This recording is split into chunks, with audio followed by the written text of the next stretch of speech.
All right, welcome back to Two Song Podcast. This is Chris. And this is Cam. And this is a show where we try and sort every song ever into one of two categories. Either a love song or a fight song. Yeah, exactly right. And that intro that you just heard is from J. Cole's 2016 album, For Your Eyes Only.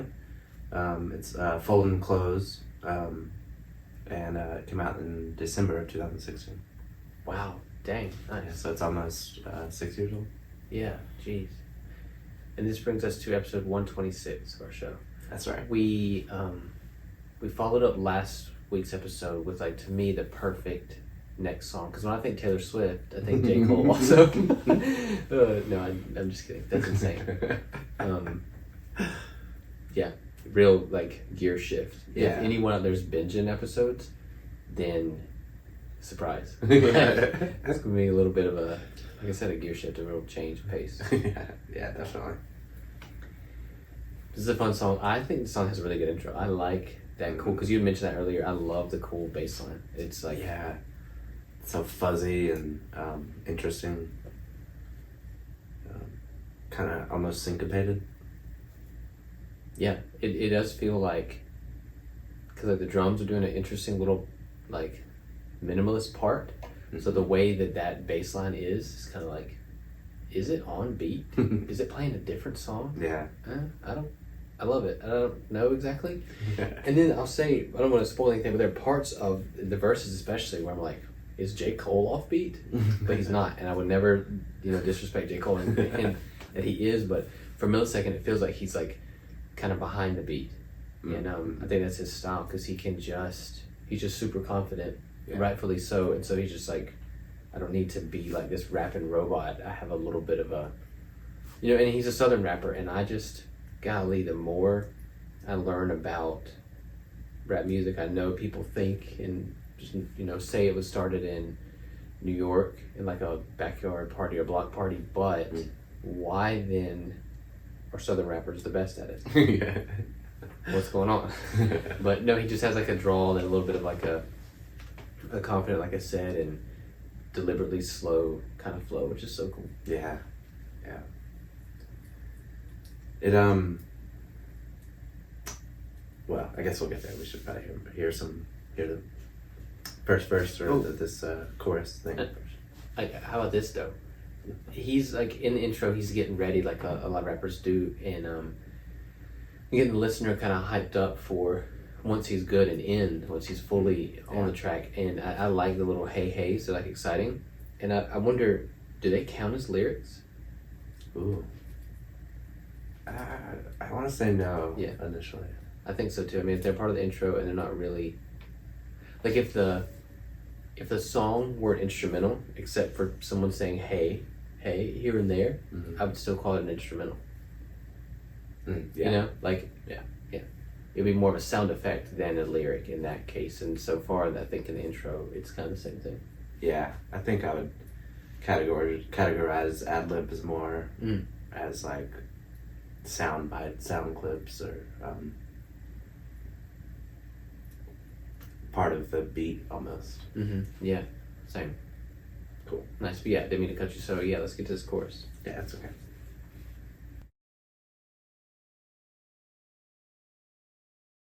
Whoa. It's a good chorus, man. It is a good chorus.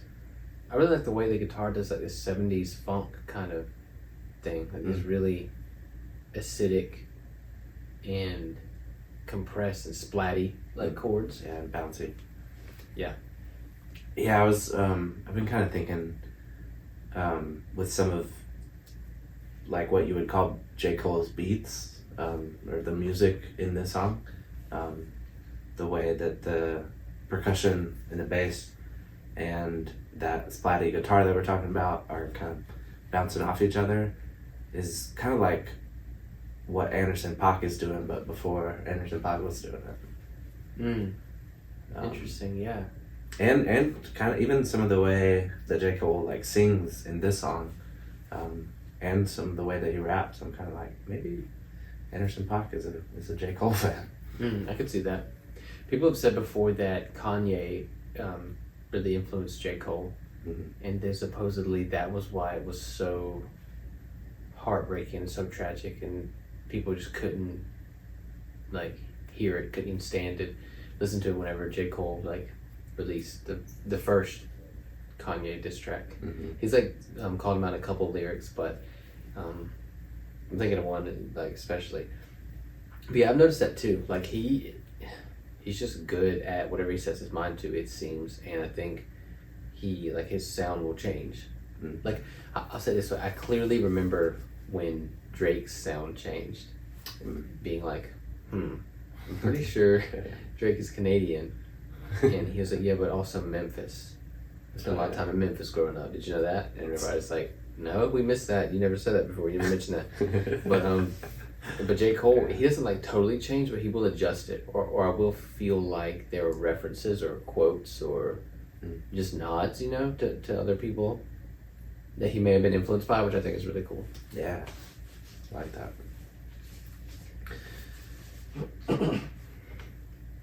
Pretty bold too to come with that chorus twice, kind of. I mean, I guess that's just what the chorus is, because every time we hear it, you get those lyrics twice.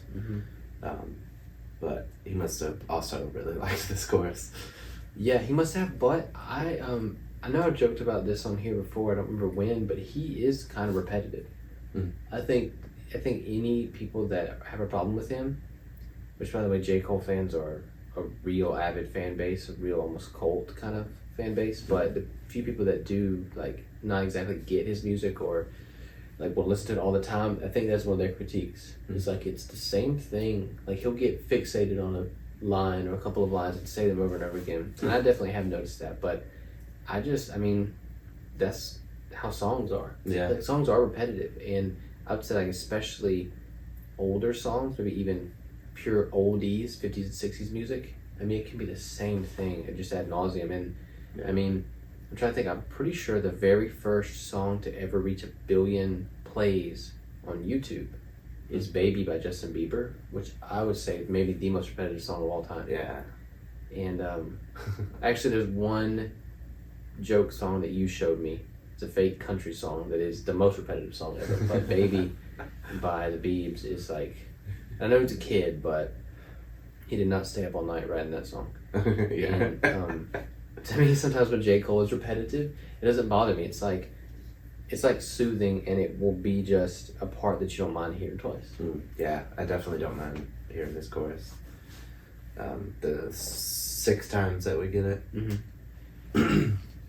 Yeah, same. Plus, it's kind of cool. I mean, this whole album was a real period of J. Cole, like growing and changing a lot, and he is even open about this too. And I think this is part of why he has the fan base that he has, but he had a little bit of success before even rapping and being a musician full time.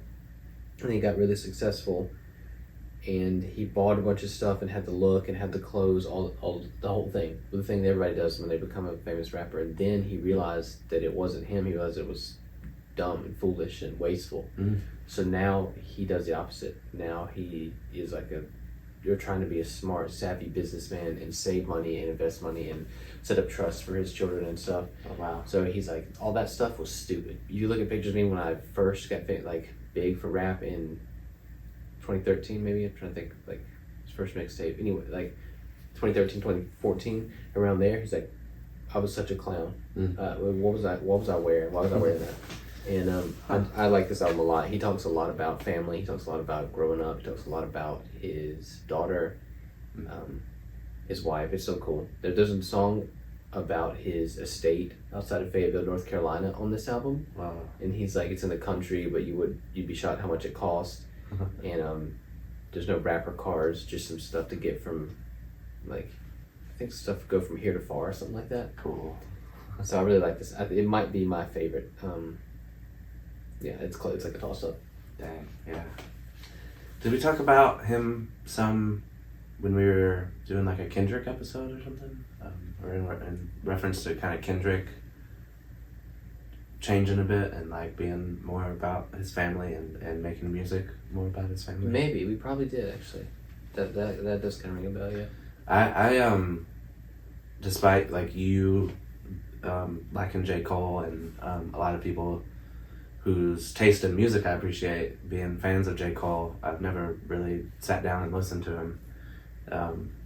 Probably, just in preparation for this episode more so than anything. But his flow and how you were talking about, just like he's almost like on his own time, or he can be right behind the beat when he wants to, and it feels so effortless for him. That's kind of how Kendrick is too. Like Kendrick is just wherever he wants to be, like the beat is his. So they seem like two of the best, just the most talented people out there doing it. Mm-hmm. Yeah, that's a good way. Well said. That's a good way to put it. Yeah, and I think a lot of J. Cole's fans will claim that his music is smarter and deeper than other rap music. I guess I do agree with that, but I just remember a lot of memes in maybe around 2017, 2018. It was like the thing where it's like a medical diagram of the neurons in your brain, and it was like barely moving. There's like these kinds of fans, a little bit more activity, these kinds of fans, and then J. Cole fans, like the third one, and it was like it's all blue and like stuff's going everywhere. And I remember being like, I suppose, but I think probably part of my thing with him is I'm maybe more a fan of the man himself than the music, or maybe at least equal. I'm fascinated by people. I can think of 3 examples right off, like J. Cole. I don't know if a lot of people know this about him, probably, but because it's out there and he's talked about it some. But if you try to research it like I did, there's a lot of like conflicting info. It's like very confusing. But J. Cole kind of has a similar origin story to Winston from New Girl. Remember how he played ball? He played ball in Latvia, and then that's why he was on the pilot. J. Cole, for real, was a basketball star in not the NBA, some other league. Like some sources say he played in Canada.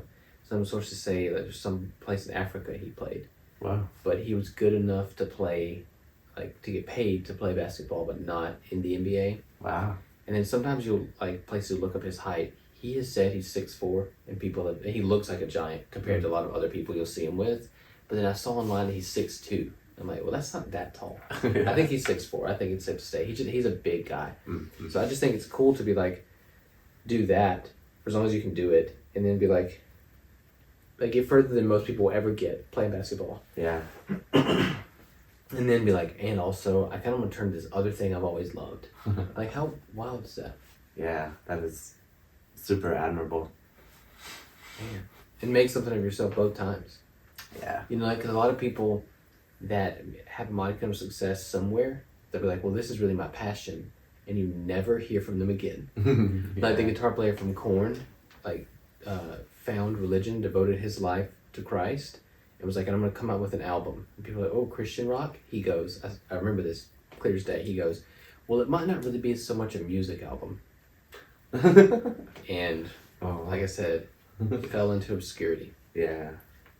Yeah, I remember when Joaquin Phoenix was talking about rapping. Yeah, he was gonna do hip hop. What happened with that? Yeah, it's gone. He's still acting. He got to be the Joker. That's right. Yeah, he should never have, in my opinion, taken a day off from acting. Mm-hmm. Yeah, he's so great at it. I've seen just like a Reddit post or something about J. Cole, and just kind of admiring him for riding his bike around New York. I don't know. I guess he was living there at the time, but just being practical and cheap, and living a lot like so many people live, just like a regular guy. Wow, dang, good for him. I didn't know that. That's cool. Man. Well, I think another thing. I think this is a great segue based on what you just said. That people maybe relate to this song a little bit. People that are fans of rap music that go that song, that's me. That's like my soundtrack. I'm the main character. Yeah. But then secretly they're listen to this song and be like, yo, I love this. I want this. I think it's interesting to have both sides of a personality, because we all have multifaceted personalities, and it's so cool that this song is so relatable in every day. I mean, there's one part of it even that's like, what? It got really off the rails there, but I just like that. I think that's probably why a lot of people resonate with it. Mm-hmm. Yeah, he does seem more relatable than Kendrick does to me. and I love Kendrick, like Kendrick the genius, but there's something like down to earth about J. Cole. Mm-hmm. And there's one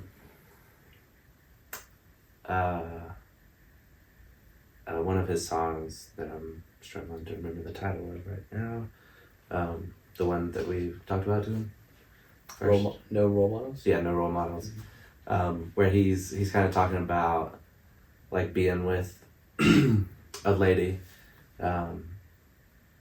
and she's the type of lady that'll make you call your main lady, and tell her you're never coming home. And like he was like getting a foot massage from her, and even that where he's like kind of talking about having a side chick and her being a baddie, almost felt like he was just like describing his actual partner. Like I don't know, there's something respectful about it, even though he was kind of, you know, using the trope of rappers of like kind of being successful with the ladies or being womanizers or. Yeah, I see what you're saying. Yeah, It's almost like he was just like using his. Is he married? Mm-hmm. It was almost like he was using his wife to just like represent like the baddest one out there. Like even though he's kind of like playing this character of sleeping around, it's almost like he was still using his lady as like inspiration for that or something. Don't know that for sure. He might have been running around a little bit more back in 2014. I don't know. Yeah, no, I wish I knew. Cool. You ready for the first verse? Yeah, let's do that.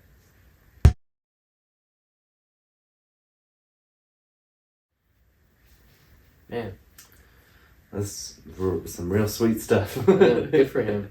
And I love it so much. Yeah. I like that he rhymes for like the best version of me with happy. It's interesting. It's like it's a little clunky and a little bit like it's like I don't know. He like separates happy Yeah. to like have the rhyming part fit a little bit better. Yeah, because I think when I say happy, I think I emphasize the second syllable, but he like really emphasized it, like you said, like separated it so that it would line up. Yeah, I think a lot of what people like about this is that it's so relatable, and I think on some level, most of us, the overwhelming majority of people in the Western world, like that's aspirational. Like even. Yeah, man, I don't know. Even if for a while you'd be like, dude, I would trade places with the baby in a heartbeat. I would do anything. I wish that I would run into the baby at a Chinese restaurant, that we would grab a fortune cookie at the same time. Or I wish that I were on set when they made the Lil Dicky, Chris Brown music video where they switched places, and I could have switched places with either one of them. You know, some people I think would think that. Maybe, but I bet you would get tired of it. I bet it would become a lot, and I think, I really think, and maybe it's my own bias, but a lot of people would rather have this, I think. Yeah. I mean, because let's not forget, J. Cole is insanely wealthy. He's worth like $70 million, if you believe that stuff you read online. He is a reformed felon. I don't think people want that, but I'm just saying that's the type of like work ethic. That's the type of guy he is to be like, I don't do that anymore. Yeah. He's a Grammy winner. He's 6'4". I wouldn't mind that. That'd be awesome. He's just, I don't know. And I think like he still has a lot of really cool stuff, but I don't know. I think that's why this song works so good on a mature album, and for coming from a guy like J. Cole, like I feel like he's the type of guy that you couldn't really. I mean, unless you were just a monster, just the toughest person ever, make fun of him. You would be a fool to bully J. Cole or try to insult J. Cole to his face. And I don't know, I think it's so cool. I was going to say that though, part of this verse sometimes reminds me of like late career Outkast. I mean, not that Big Boy has ever quit or Andre doesn't still do like one feature every year, every other year. Yeah. But just when those two are together, like I like the music and I think it like picks up some. It's something about the way, like the cadence of it and then the pronunciation of it or something. So again, maybe that's another reason why I love it so much. But it just works for me. It just does it for me. Yeah. I like how in the lines that, especially the one after I saw you all alone on the couch just napping, and then everything drops out. It just like holds the song for a beat, just complete rest. And then I see a lot on your plate. That's really cool. And that, usually to have something unusual like that in a verse is to like emphasize, or at least that's what college literature classes taught me. But so kind of an interesting line to emphasize that, like, because she has a lot on her plate, and she's been carrying that weight for 9 months, or she already did carry that weight for 9 months. Like that's why he wants to help. Yeah, I like that. I think to me that is so bold to have a true rest because those are rare. Like, I think a lot of times even when people are like, oh, that part where it's like quiet or like silent even, I'm like, it's not a big deal, but they tricked you. Listen to it again, there's something there. But yeah. To right here to be like straight up rest is so cool, such a bold choice. And I like that it's kind of like sonic painting because you can like picture in that moment. I can picture him doing it, So it's like, it's neat that right after he describes it, I walked in the living room and saw you all alone on the couch just napping. Like to me, I'm like, I can see him looking at his wife, and that's in that second. That, I mean, it takes like a whole second too for that rest. Yeah, and if you walk into a room and someone's asleep in there, you kind of like, oh, maybe you were humming or singing something, and then you're like, oh. Go to a different room. A lot of people do some laundry. Enter a room talking, which bugs me. But I'm kind of old fashioned about stuff like that. Because I like to try and read a room, and in my opinion, you cannot read a room if you came in the door, or the lack of door, if you came into the room. And also one time, everybody in the room just, it's just like a nasty taste, like a bad reaction. But yeah, you're right. That's another thing. Like she's sleeping, so he comes to the room and he wants to not wake her. And he wants to, and maybe he pauses to think like, I could be definitely doing something. I definitely will. What would that something be? Yeah. It's so cool, so smart.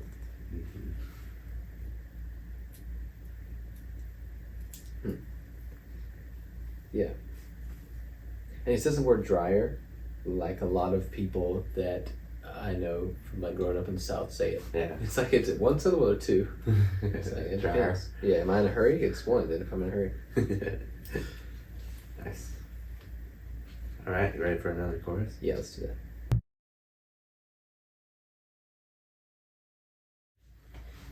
Cool. Yeah, this song has a lot of music that's not typical of a J. Cole beat or J. Cole track. I like the way the keyboard like kind of pads in and fills in some stuff in the interlude between okay, big close out the dry O, and then there's like that little like part. I like where the keyboard supports everything, and then I really like that the kind of like 80s hair metal guitar like answers the bass line, or like plays with the bass line, like it stacks up perfectly with it, which is really cool. Yeah, and there's still that like funk disco kind of rhythm guitar, but it's just like way down low. It's so neat because it gives it like contrast. I mean, I'm not saying that when J. Cole's repetitive he wants to bore the audience, so I think it's cool to be like, because I don't know how much of a musician he is. Like, it doesn't really matter, but like we can think of a couple rappers that are just rappers, just songwriters, can kind of like barely sing a little.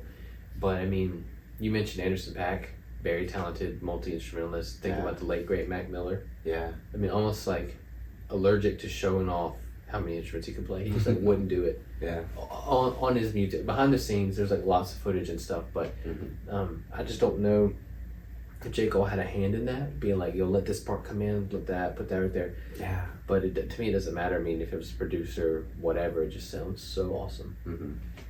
It's a awesome end result.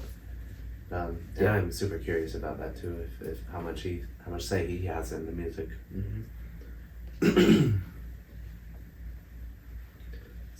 There are some very impressive things going on with those instruments being mixed together. Yeah. Also, like, I mean, the chorus is short, and it would be even shorter if it weren't doubled. Yeah. But I really like I want to do the right thing feels so much better than the wrong thing. You know, as a general rule, I don't like rhyming a word with the same word. Yeah. But I like that idea, and I like that it's kind of simple. But I mean, it's one of those things. It's like easier said than done. You know,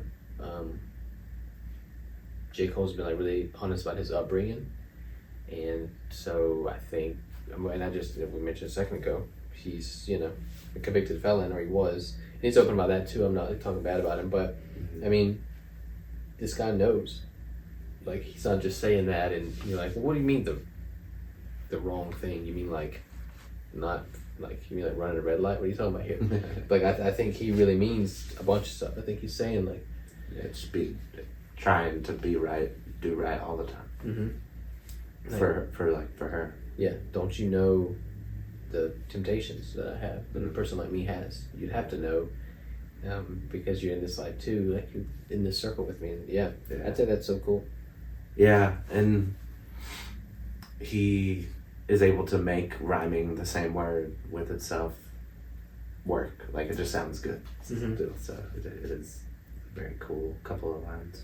Yeah, it is. Then we get some backup vocalists coming in the interlude before verse 2. Yeah.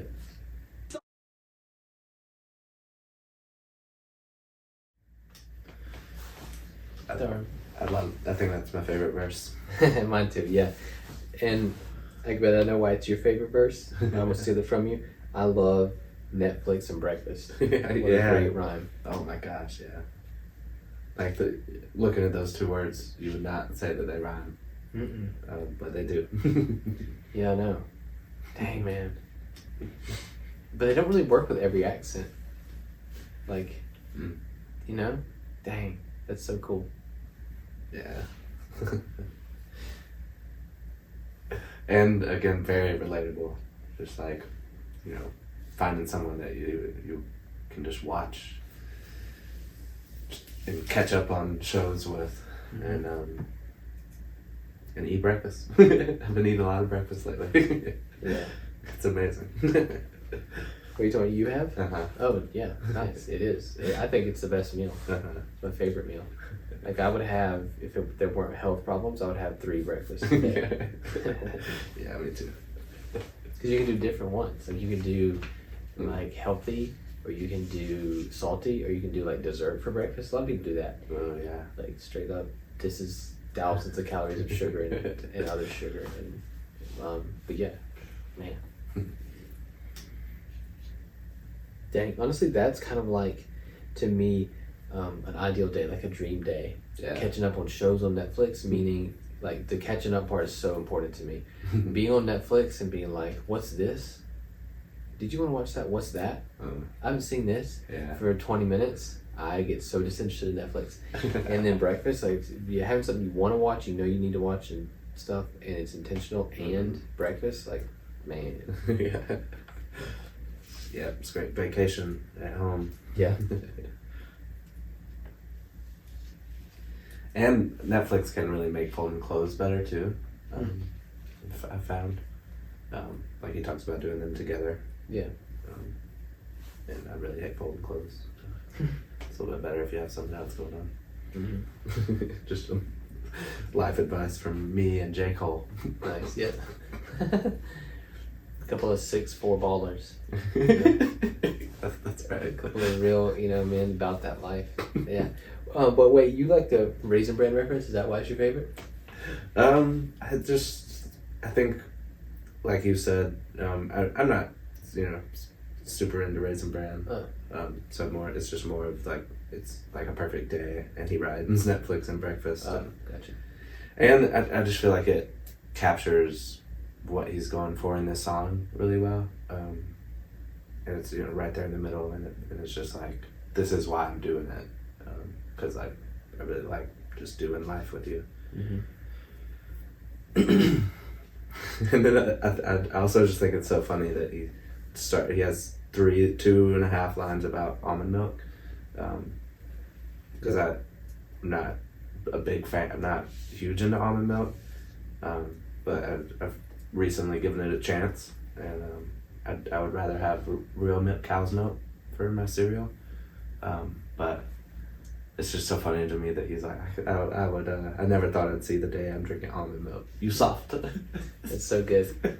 Because I wondered about those two lines, like, unless he eats cereal, unless he's very practical about cereal also, I don't drink milk when I eat cereal. But some people do. I see him do it and I go, oh yeah, that's not for me. So that's a good point. Is he also, like, he's converted fully? He's like, there's oh wow, there's with bananas and some almond milk, and then he drinks almond milk too. He's got a glass as well. That's too much. Yeah, that's a lot. And I do like that he addresses it too. I never thought I'd see the day I'm drinking almond milk. Yeah. That's so funny. To me, like, I love that reference almond milk, and I think, J. Cole's had albums since then, so it's not like it's the most like topical reference, Yeah. But I think almond milk was still a big thing back in 2016. But I just like that he, like, calls it out and talks about it, and then, like, says you're soft or you soft. It reminds me of whenever rappers, and this is a pet peeve of mine, and I should really, I guess, try to move on from it. But when rappers are really political, and I'm not throwing this on any one candidate or party, because I can think of, like, world famous rappers that, like, I can think of 2 right now that have endorsed candidates you wouldn't think. You know what I'm saying? Like Kodak Black and Lil Wayne. But I'm not throwing on any one candidate. I'm just saying it's so weird to me whenever a rapper's like, J. Cole's a little older, but in there, like a millionaire that's barely 30 years old, that's like, I'm an entrepreneur, drugs, jewelry, cars, and you know what else is hard? You know what else is super thug? Politics. I think that's so annoying to me. It takes me out of it. Like, yeah, I see that. If I was ever at a rap show and they were like, "Hey man, stop the song. I got to talk to you real quick about voting," I'd be like, "Why?" And yeah, some rappers, and I'm not putting this on them, they put it on themselves like a badge of courage. Some rappers haven't had their civil rights restored, so they can't vote. So it's weird when they talk about, "Hey, y'all, make sure you vote." It's like, but they caught you at the airport with a gun that wasn't yours. So can you vote? You're telling me to vote. I just think it's so silly to be like, you know what the most thug thing of all time is? The system, the establishment. And I think it's so interesting that he, rather than doing something like that, is like, dude, my wife's got me in our mansion with almond milk. It's kind of the same thing, but like comical version of it. And he's also in on it. He doesn't, he's not that person saying this party or the other party is for, for the people. He's like, he says, "You soft!" exclamation point at the end. Yeah, that's awesome. He could be talking about politics and he's talking about almond milk. Yeah, thank goodness. I'd rather talk about almond milk. Yeah. But yeah, you're right. A great verse. Easily my favorite verse also. I feel like he could be eating better cereal too, but he's saving up.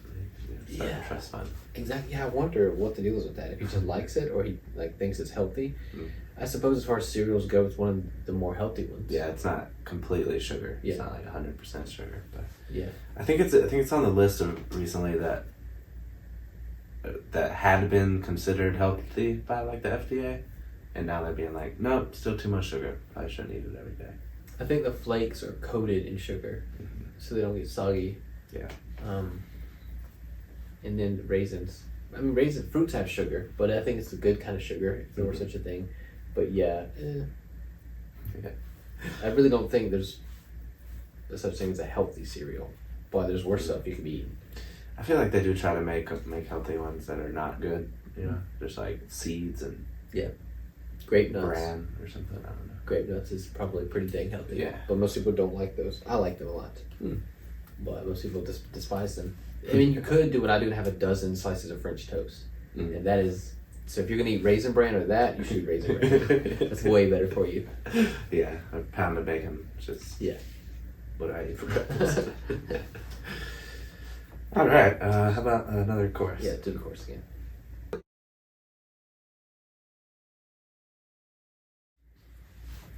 Nice. Yeah, there it is again. Another solid chorus. Do you, I was just appreciating it that time in particular, so I'm sure you could let me know if it happens every time that we've had the chorus, but the backup vocals come in, at least for that one, on right thing, and then they hold it until wrong thing, and then they change the chord that they're singing. Mm-hmm. Does that happen at each chorus? It's just on this one. Nice. Yeah, because they're really about to have a really great moment in this bridge, third verse, kind of like cliffhanger, you know, that leaves the song, like where'd the song go kind of moment. Yeah. But yeah, they really chime in a different way than I've been there before. Yeah, that's a really powerful use of them and the chords that they're singing. Mm-hmm. Just like emphasize right thing versus wrong thing. Yeah. Yeah, I agree. It is really cool. And I think this is one of those songs that's kind of like genius, and there's so much stuff that is put there to intentionally be like, look at me or listen to me. Mm-hmm. And there's a bunch of stuff that is there and you don't even know it's there. The casual listener doesn't know it's there. And I think that like has an effect on you.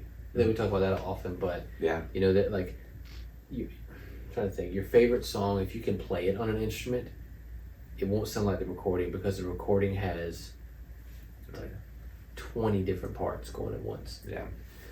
You'd be like, no, it doesn't. It only has like probably like 3, 4. It's like, trust me, like big studios, big like full band sounds are so complicated, and there's stuff going on that like you can hear it, but you can't listen to it unless you isolate it. And I think that this song, especially in some of the more like that kind of impressionist, like bigger, broader strokes kind of part, like that we're about to get to, has that. You know, it's just like, man, I love that. Like, this is like an easy like to listen to a J. Cole song. I wonder why. It's like all kinds of stuff like sneaking in your brain.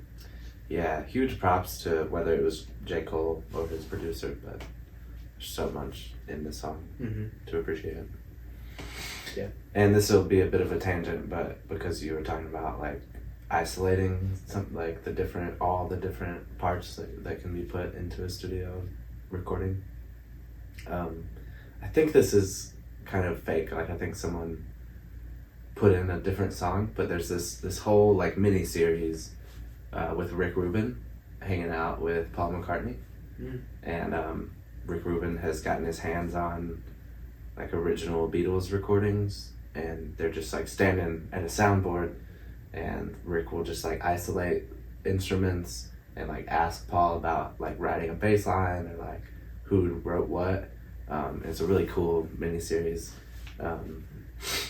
because they're both, especially Rick is like just a really mysterious person, and you're like, what does this guy ever even actually do? And so it's cool to see him like talking and like pulling stories out of Paul McCartney. And then I saw on like TikTok recently, I think someone just took a clip from that where they're both like sitting and talking, but mostly listening to like a Beatles recording. But instead of having a Beatles song in there, someone overdubbed Smash Mouth, All Star. Goodness gracious. And like they went so far as to isolate some of the parts of All Star.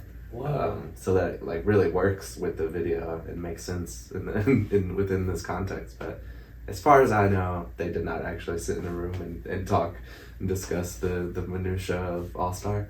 But it's just also funny and absurd to me. That's awesome. Wow. So like when Rick reaches for a fader, that person like edited in. Like and at one point he like brings up everything else so you can get like the whole mix, and they like did that with All Star. Like it's one instrument at first, and then it brings everything else in. Wow, it's amazing. Dang. Cool. You ready for what you called a bridge verse 3 thing? Yeah. Cool.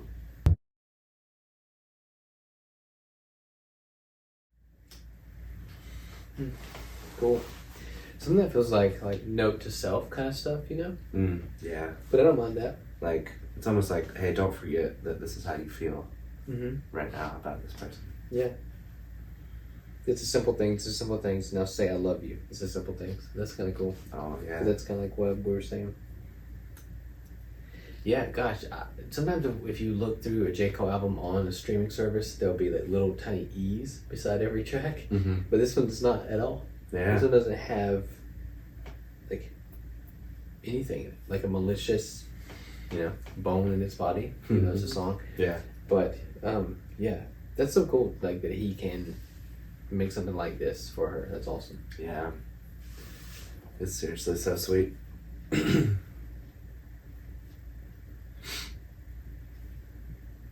But like I was mentioning earlier, the backup singers and like all the way the vocals are stacked here is like so cool. It's almost like because he mentioned in one other song I listened to that you could go platinum without a melody back at a certain time. Oh, yeah. Yeah, no role models. I think he says that line. But this is like, it's just cool to see that he can like grow and change. Mm-hmm. Yeah. He was kind of speaking fondly about not having to have a melody and still like being able to be successful as a rapper. Mm-hmm. And he went platinum multiple times without any features. Like J. Cole does not do features on his albums. And then he did an album that had features on it. It was this unknown artist no one had ever heard of, and it was J. Cole. It was like his alter ego. So like they were like J. Cole featuring this person, but they're both J. Cole. Oh my gosh! People were like, cool. oh man, he did it again. What? Why? Man, yeah, that's amazing. He's something else. I think that's really cool too, to have an alter ego like that. Mm-hmm. It's something Mac did, and I'm sure rappers have done for a very long time. Yeah. Dang, yeah, big time. But something that I don't think is as cool that rappers do, and I've said this to you a bunch of times, I've said it on here, is do another song at the end of your song. And I don't like that. I knew you were going to say that. I just can't, I gotta get past it, but... Yeah, it does feel a little disconnected. Yeah. And there's like, it's nearly a minute and a half left. Do you think we should play it out? Yeah, we could do that.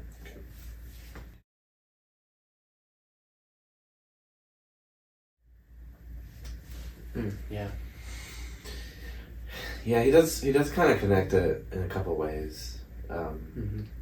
Because he's talking about, being worried about seeming soft, which he's obviously not super worried about because he's calling someone soft for drinking almond milk and also talking about drinking almond milk. Yeah. So, and then the last line or two there kind of mentions seeing her lying there again, maybe still napping from our favorite verse and thinking everything might be all right. Yep, exactly. I was thinking that too.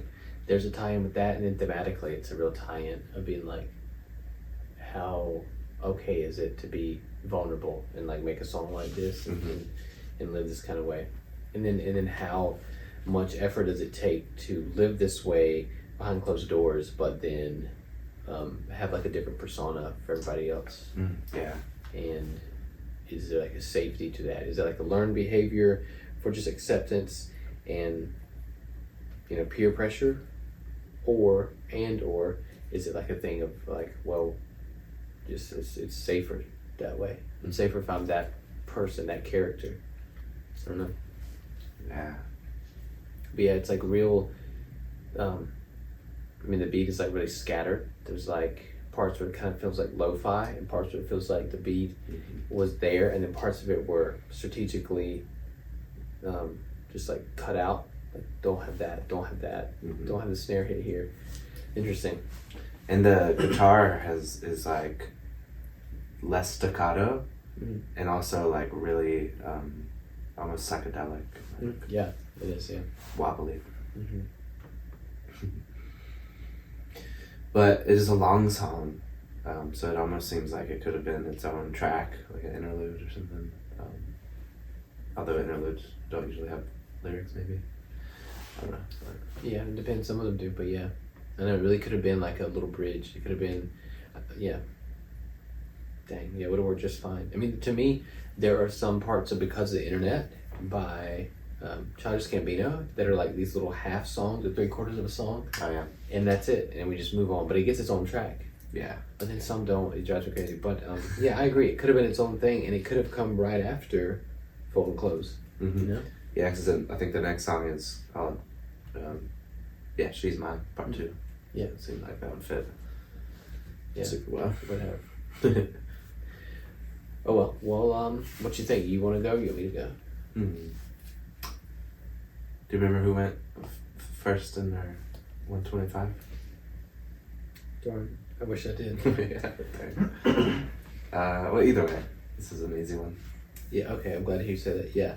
I think if you know music at all, if you know J. Cole's music at all, if you know rap music at all, when a person puts out a song like this, I mean, this honestly, you know, I used to fantasize about writing a song, lyrics and music, and then not putting the music down and just giving the lyrics to another songwriter and seeing what they came up with. I think it'd be such a fun experiment, and I like the idea of like covering up J. Cole and like with the album and stuff, because you know, except for the outro, most people wouldn't get in trouble for saying any of these words. You know, there aren't bad words in it, so it'd just be fun. Like if you look at it and you listen to the lyrics, you'll be like, oh man, this is like a sappy song. I think actually, raisin bread in my bowl with bananas and some almond milk. This is Jack Johnson. I'm pretty sure. You know what I mean? Like you could easily have the song be by someone else just based on the lyrics. So yeah, I think with the delicate beat, the delicate subject matter, and the sentimental subject matter, and the fact that J. Cole doesn't say a swear word in it. I mean, there are choice words in the outro, and you're not gonna hear me say them, but there's not typical stuff. Yeah, like you said, it's not explicit. Yeah, and it's just so cool to like, because we've talked often about what a rap song, love song would be like. Yeah, and we can think of examples, and some of them are just as fun. They just have a little bit of a different shade or different tint than your typical, you know, band geek at a piano playing a ballad, but doing a love song. Yeah. But yeah, I think like you're right. I think we will probably say the same one, but I have to say love song. Yeah. Yeah. Yeah, I mean, I think when we had talked about that, we mentioned like Lil Dicky's love song, Molly, thank you, that he says is probably the softest thing he's ever done. And I hope he does more of that, but I hope he find someone else to write love songs about, but or gets back with this Molly character. Yeah. But yeah, it's clean, and it's like maybe the sweetest rap song I've ever heard. It's so sweet and soft and beautiful, and you know, the music isn't exactly like a ballad, but compared to most rap music, I think it is, because you could probably make a lo-fi beat that's based on this. It's just like so low energy and yeah, so chill and easy to listen to. You definitely could. Huh. And yeah, it's just talking about wanting to do stuff, and for me, I imagine, because this is how I feel, that J. Cole doesn't want to fold clothes, and he could pay somebody to do his laundry, but he wants to do it for her, which is very relatable and very sweet. So it's obviously a love song for this person that is the mother of his child, based on carrying the weight for 9 months. Mm-hmm. So.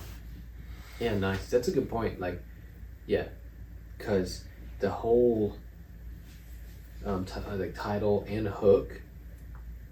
Yeah, I guess hook. Not really a hook, but you know what I mean. Like, it's taken as a whole idea. Like, I want to fold clothes is weird. That person needs help, but I want to fold clothes for you is a totally separate idea. You know, and there's tons of love songs that are like that. Like, you know, like I would do anything for love kind of idea. Yeah. And that's probably not the best example because I won't do that. It's the other part of that line, but there's stuff like that. Like I would go here, I would do there, I would climb this, I would slay that, you know. And that, yeah, I think you're exactly right. I didn't even think of saying that out loud until you said it. Nice. Cool. Well, there you have it. I'm glad we finally got to do a J. Cole song. I think we talked about it several times, and I don't know why this one. Like, I don't know why we did do this one. Yeah. Yeah, no, I was kind of having deja vu when we were talking about doing this. So I'm glad to. And I think I have to go listen to like as much J. Cole as I can. Yeah. Good idea. I'm excited to do that. Yeah. Well, I hope you all enjoyed it. I hope you all are good fans of J. Cole like we are.